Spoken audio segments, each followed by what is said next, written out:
Hello guys, నేను మీ Chandika big boss day 2 ఈ వీడియోలో మీకు రివ్యూ ఇస్తాను. Let start. యష్మి గౌడని చీఫ్ చేసినందుకు సోనియా వర్సెస్ నిఖిల్, యష్మి, నైనా, విష్ణుల గొడవలు.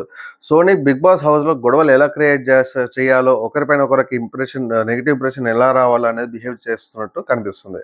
సోనియా అడుగుతుంది యష్మికి చీఫ్గా డిజర్వ్ అవ్వడానికి ఎంతమందికి ఓకే, ఎంతమందికి నాట్ ఓకే అంటే డెఫినెట్గా నాట్ ఓకే అన్న వాళ్ళకి యష్మికి తర్వాత పడదు, ఇంకా గొడవలు ఎక్కువ అవుతాయి.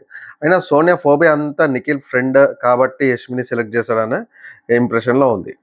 నా వ్యూలో ఇక్కడ రిలేషన్షిప్ బేస్ పైన యష్మిని సెలెక్ట్ చేయలేదు, బట్ ఫ్రెండ్స్ ఉన్నప్పుడు ఆపోజిట్ చీఫ్ని కన్విన్స్ చేసి యష్మిని సెలెక్ట్ చేయొచ్చు, బట్ అలా చేయలేదు.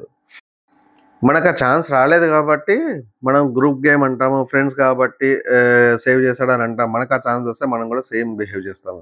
ఫస్ట్ టైం బిగ్ బాస్ హౌస్లో కుక్ అరిచింది మన మణికంఠ వల్ల పడుకున్నాడు, బట్ చీఫ్ అయి ఉండి ఎందుకు పనిష్ చేయలేదు అర్థం కాలేదు. నాగార్జున గారు ఏంటి సార్ ఎలా పనిష్ చేయకపోతే ఎలా సార్, పట్టించుకోండి సార్. నిఖిల్ బాగా కంట్రోల్గా ఆడుతున్నాడు, చీఫ్ అవ్వగానే రెక్కలు వచ్చినట్టు లేడు, మస్తు కంట్రోల్ ఆడుతున్నాడు. డెఫినెట్గా వీడు ఒక టాప్ 10లో వస్తాడు. బేబక్క ఇనిషియల్గా అందరికీ ఒకటే వంట, మళ్ళీ కిచెన్ యాక్సెస్ ఉండదు, ఎవరు ఏం చేసుకోవద్దు అనడం తప్పనిపించింది నాకైతే. నబీల్ నెక్పుటి చేసుకుంటా అని వస్తే బేబక్క వద్దన్నది, నబీల్ సంఖ్య అయ్యిండు. డెఫినెట్లీ బై వాడి ఇండివిజువల్ ఫుడ్ ఉన్నప్పుడు వాడు ఏమైనా కుక్ చేసుకొని తింటా అంటే దాంట్లో తప్పేముంది, తినొచ్చు కదా. పాపం కిరాక్ సీతాని మళ్ళీ అర్థం చేసుకోలేదు యష్మి అండ్ నిఖిల్. కిరాక్ అయింది. వర్క్ రెస్పాన్సిబిలిటీ చేంజెస్ చేసేటప్పుడు పాపం నిఖిల్ మళ్ళీ పట్టించుకోలేడు కిరాక్ సీతాని. అండ్ కెప్టెన్ అనే కాన్సెప్ట్ ఉంటే డెఫినెట్లీ ఒకడే సేవ్ అయ్యేవాడు, బట్ ఇక్కడ ముగ్గురు చీఫ్లు కాబట్టి నామినేషన్స్ ముగ్గురు చీఫ్లు సేవ్ అయ్యారు. అంతేకాకుండా ఆల్రెడీ నామినేట్ చేసిన వాళ్ళని సేవ్ చేయాలంటే సూపర్ పవర్ కూడా ఇచ్చాడు చీఫ్స్కి. ఈ ముగ్గురులో కూడా గొడవలు అవ్వడానికి ఒక ఫిట్టింగ్ పెట్టాడు బిగ్ బాస్. నామినేట్ అయిన వారిని సేవ్ చేయాలంటే ముగ్గురులో ఎవరు వెళ్ళి ఫస్ట్ కత్తిని పట్టుకుంటారో ఆ చీఫ్ తనకు నచ్చిన వాళ్ళని సేవ్ చేస్తూ నచ్చని వాళ్ళని కత్తితో గుచ్చి నామినేట్ చేయొచ్చు. బిగ్ బాస్లో సీజన్ ఫస్ట్ నామినేట్ చేయడానికి సోనియాకి ఛాన్స్ ఇచ్చాడు బిగ్ బాస్. సోనియాని సెలెక్ట్ చేసినందుకు కావాల్సినంత కంటెంట్ ఇచ్చాడు. సోనియా అసలు ఎవరికి వింటలేగా, ముగ్గురు చీఫ్లను కూడా మడతపెట్టి కూర్చోబెట్టింది పక్కకు. సోనియాకి ఆపోజిట్ వెళ్తే అస్సలు తగ్గేదిలే అనే కాన్సెప్ట్లో ఉంది సోనియా. ప్రేరణని నామినేట్ చేసినప్పుడు ప్రేరణ ఒక కాన్సెప్ట్ అన్నది అది నాకు కరెక్ట్ అనిపించింది.